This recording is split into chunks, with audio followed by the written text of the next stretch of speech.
Welcome to our forum discussion on the roots of prejudice. All four participants in today's discussion are high school students from Africa. Let me introduce them to you now. From Nigeria, Mohamedou Liman, 18 years old. I am a Mohammedan, and I have prejudices against Christians too in southern Nigeria. You said you have prejudices against Christians in southern Nigeria. Is that particularly because they are Christians? I'm a Christian myself, but I have no prejudice against Mohammedans. I rather prejudice against whites. Am I right? Let me ask Mohamedou another question. You said at the beginning that you were Mohammedan, that Nini was Christian, that you had some prejudices against Christians. Yeah. Let me ask you a fairly frank question. Do you have any sense that Nini from the Gold Coast is less purely African than you are? Yeah, I often feel that. Why? You see, we in Nigeria, and now part of Nigeria, northern Nigeria, we often feel that Africa is for Muslims, not for Christians. It's meant for Muslims. And our social life is entirely different from the Western ways. We are totally opposed to it because it sort of try to disassociate our religious principles. We were talking a moment ago about discrimination between white and black. Suppose Nini comes to visit you in Nigeria. Would he be discriminated against in any way? I suppose so, simply because, for one reason. And I tried to have it northernized, and now all important posts are being held by northerners. In actual fact, what it is a northerner first.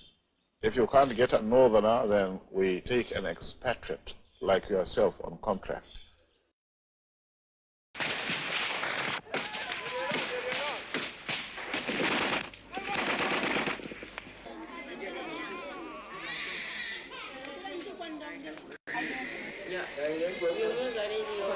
So that's hip hop. It's just like a dot in a circle. If they want to exist, they would have no access to anywhere. And the way they are spread all over the country, having businesses, having property, I think hip hop doesn't know what they are talking about. In any case, we say we talk to them in the language they understand.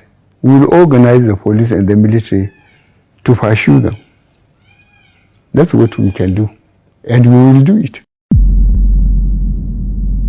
Let me make some revelations, because some of us also have our own intelligence networks. We have met with some of the bandits. We have met with some of their high commanders. They told us that one of the northern governors is the commander of Boko Haram in Nigeria. Boko Haram and the bandits are one and the same thing. They have a sophisticated network. During this lockdown, their planes were moving up and down as though there was no lockdown. Moving ammunitions, moving logistics, moving money, and distributing them in different parts of the country. They're already in the south, in the rainforests of the south. They're everywhere. They told us that when they finish these rural killings, they will move to phase 2.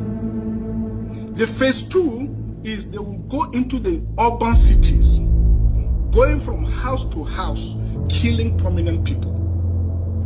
I can tell you, this is the game plan. By 2022, they want to start a civil war in Nigeria.